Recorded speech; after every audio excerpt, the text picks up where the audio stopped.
On July 25, 2000, at approximately 4 p.m., Air France Flight 4590, a Supersonic Concorde plane, was preparing for takeoff from Paris to New York. Unlike typical passenger flights, the Concorde boasted unparalleled speed, traveling at double the speed of sound. While conventional flights took around 8 hours for the same journey, the Concorde could cover the distance in just 3.5 hours. However, this luxury came at a steep price, with round-trip tickets costing $12,000, equivalent to over $20,000 in today's money. As the flight accelerated down the runway at 4:40 p.m., air traffic controllers at the airport noticed a fire beneath the aircraft and alerted the pilot. Despite the warning, the plane was already moving too fast to abort the takeoff. With the situation escalating rapidly, the pilots made efforts to control the aircraft, shutting down engines to reduce speed. Witnesses on the nearby highway watched in shock as the plane struggled to maintain stability. Tragically, within minutes, the pilots lost all control and the plane crashed into a hotel 15 kilometers from Paris. The devastating crash claimed the lives of all 100 passengers and 9 crew members on board, marking the end of the era for the esteemed Concorde aircraft. The world's most prestigious aircraft crashes. More than 100 people are dead. The crash of the Concorde plane sent shockwaves across the globe, leaving people incredulous. How could this happen to the most prestigious aircraft in the world? The Concorde, supersonic. It was a symbol of luxury and technological prowess, hailed as the pinnacle of aviation excellence. Yet, on that fateful day, history was rewritten as the Concorde met its first and only tragic accident. Conceived as a joint venture between Britain and France, the Concorde was heralded as a marvel of engineering, promising to revolutionize air travel by halving journey times. It was envisioned as the epitome of speed and efficiency, bringing distant corners of the world within easy reach. Yet, despite its lofty aspirations, the Concorde faced challenges and contradictions. While it soared to unprecedented heights, it also grappled with limitations and setbacks. Ultimately, it proved to be ahead of its time, a pioneering endeavor that pushed the boundaries of what was possible in aviation. The term supersonic is closely tied to the speed of sound, which typically measures around 1,236 km per hour sea level. Although it can vary depending on factors like temperature, aircraft speeds are categorized based on their relationship to the speed of sound, with subsonic planes flying below it, transonic planes flying near it, supersonic planes flying faster than it, and hypersonic planes flying at least 5 times faster. These speeds are measured in Mach, which is the ratio of an aircraft's speed to the speed of sound. For instance, conventional passenger jets typically fly at around 900 km per hour, placing them in the subsonic category. The Concorde, a now retired supersonic aircraft, flew at approximately 2,160 km per hour, reaching nearly Mach 2.0, while modern passenger jets typically operate at around Mach 0.8. As a point of interest, the fastest aircraft currently is the Lockheed SR-71 Blackbird, which can reach speeds of Mach 3.3, or over 3,500 km per hour. Its successor, the SR-72, currently in development, is expected to exceed Mach 6.0, reaching speeds of approximately 7,400 km per hour. One fascinating aspect of supersonic aircraft is the creation of a sonic boom when they exceed the speed of sound.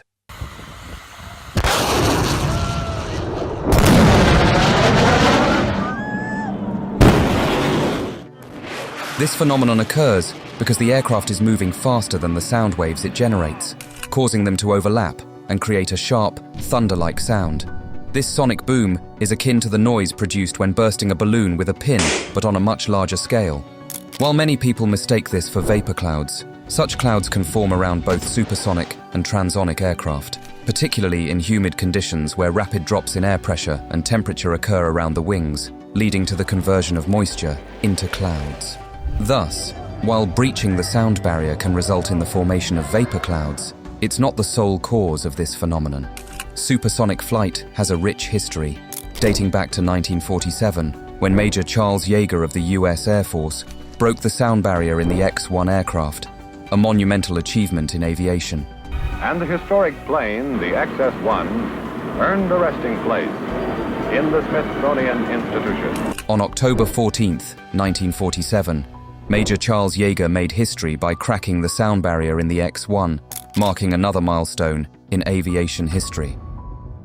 This breakthrough sparked interest from both private investors and commercial airlines, who saw the potential of supersonic travel beyond military applications. They envisioned a future where ordinary passengers could experience the thrill of flying at supersonic speeds. Over the next decade, considerable efforts were made towards realizing this vision. However, in the early 1960s, amidst the Cold War tensions between the US and the Soviet Union, the focus of the US aerospace industry shifted towards space exploration. Resources were diverted towards ambitious projects such as moon landings and spacecraft development, leading to a slowdown in supersonic aircraft development. Meanwhile, in Europe, France and Britain recognized the opportunity and joined forces to pursue supersonic aviation. In 1962, they signed a landmark agreement to collaborate on the Concorde, a multi-billion-dollar endeavor that aimed to revolutionize air travel. In November 1962, two nations, France and Britain, came together with a plan, one that would set their course for the next 40 years. They wanted to build a supersonic airliner, a dream held since the end of the Second World War. In 1962, a formal agreement was signed between both nations to bring Concorde into being. This one project can make both nations Europe's largest technological enterprise. On November 29, 1962, the Concorde Agreement was presented to the world, signaling the beginning of a new era in aviation. According to the agreement, both governments committed to constructing a supersonic jetliner exclusively for civilian use. But on this day, a lot of those question marks would be answered. For Concorde 001, this was the chance to prove she was the superbird everyone had hoped and worked for. In March 1969, the Concorde aircraft took its maiden successful flight, marking a significant milestone in aviation history.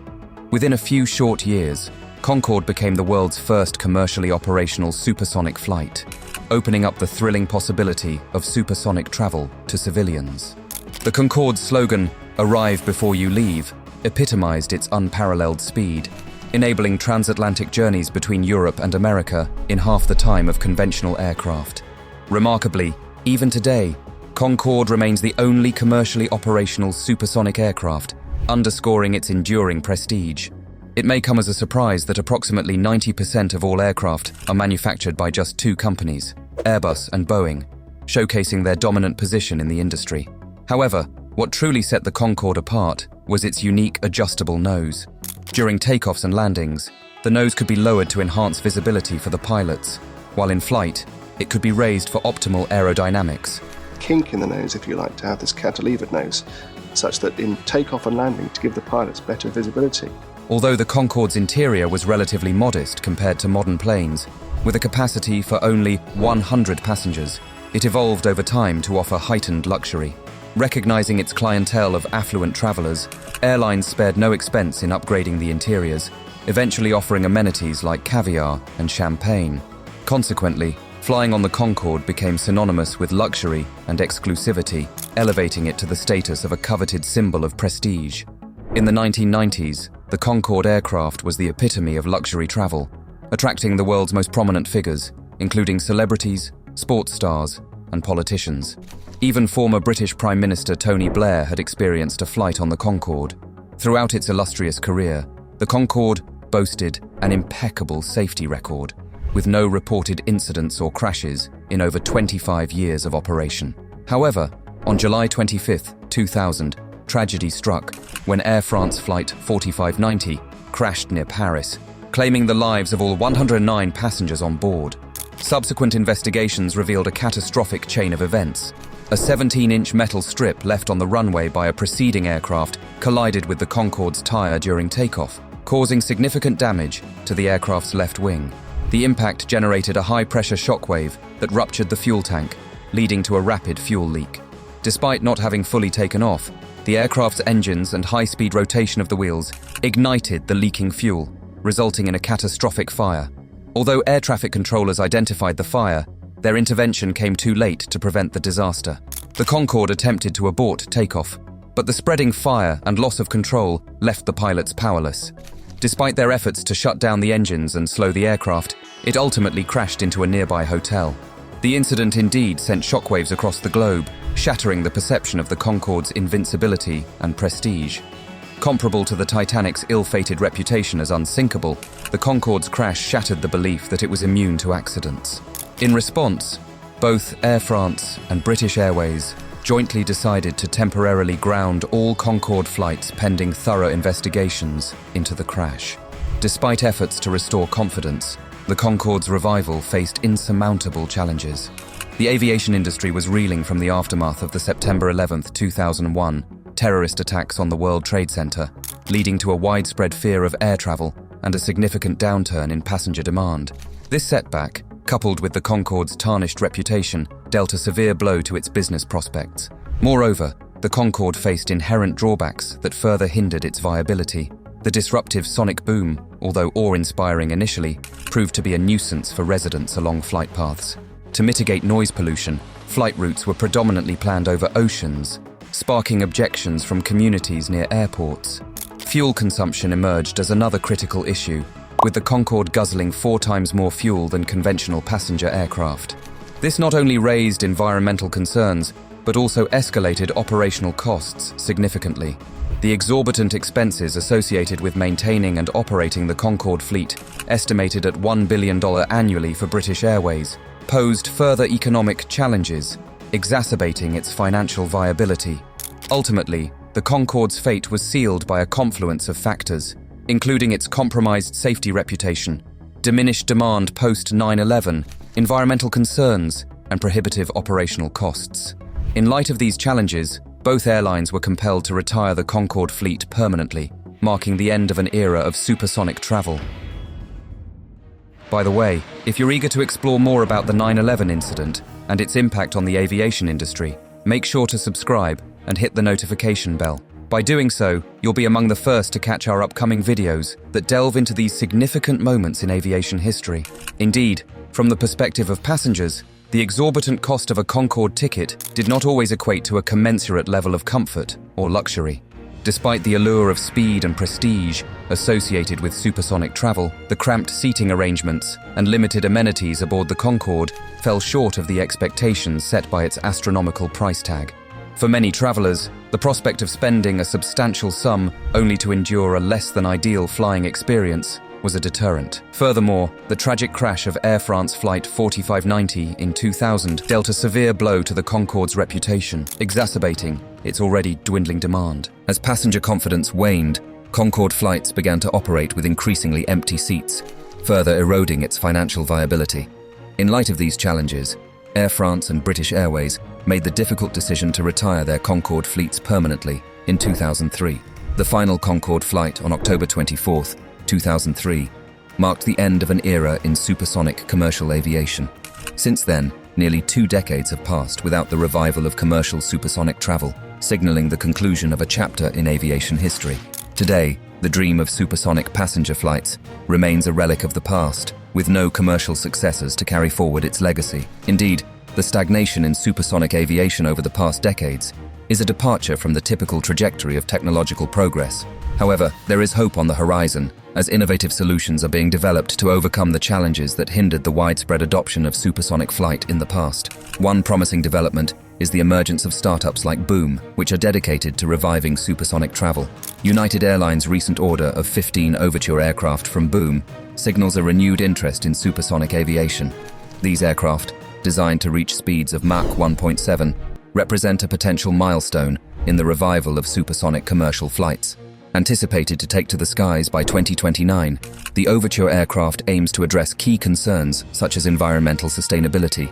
By utilizing sustainable aviation fuel derived from biodegradable materials and adopting net zero carbon emissions manufacturing processes, Boom seeks to mitigate the environmental impact of supersonic travel. However, achieving economic feasibility while minimizing environmental harm remains a formidable challenge. Balancing technological advancement with environmental responsibility requires ongoing innovation and collaboration across various sectors.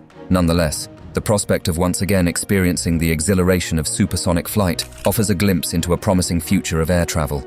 Indeed, it's intriguing to note that while the Overture aircraft's speed of Mach 1, the 7th of May falls short of the Concorde's Mach 2.0, it still represents a significant advancement in air travel. Despite not matching the Concorde's top speed, the Overture aircraft will offer substantial time savings on long-haul flights.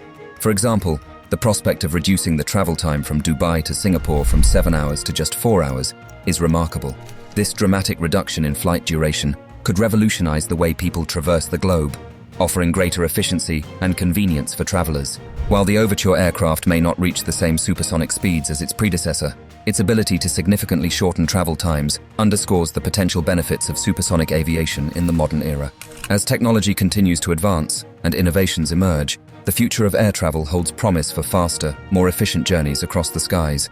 Thank you for joining me on this journey through the captivating history and future possibilities of supersonic aviation. What are your thoughts on the Concorde's legacy and the potential revival of supersonic travel with the Overture aircraft? Do you believe that the advancements in technology and sustainability efforts can pave the way for a new era of faster and more efficient air travel? Share your insights, opinions, and any personal experiences related to supersonic flight in the comments below. I'm eager to hear your perspectives and engage in a conversation about the exciting future of air travel. Safe travels, and I look forward to our continued exploration of fascinating topics together.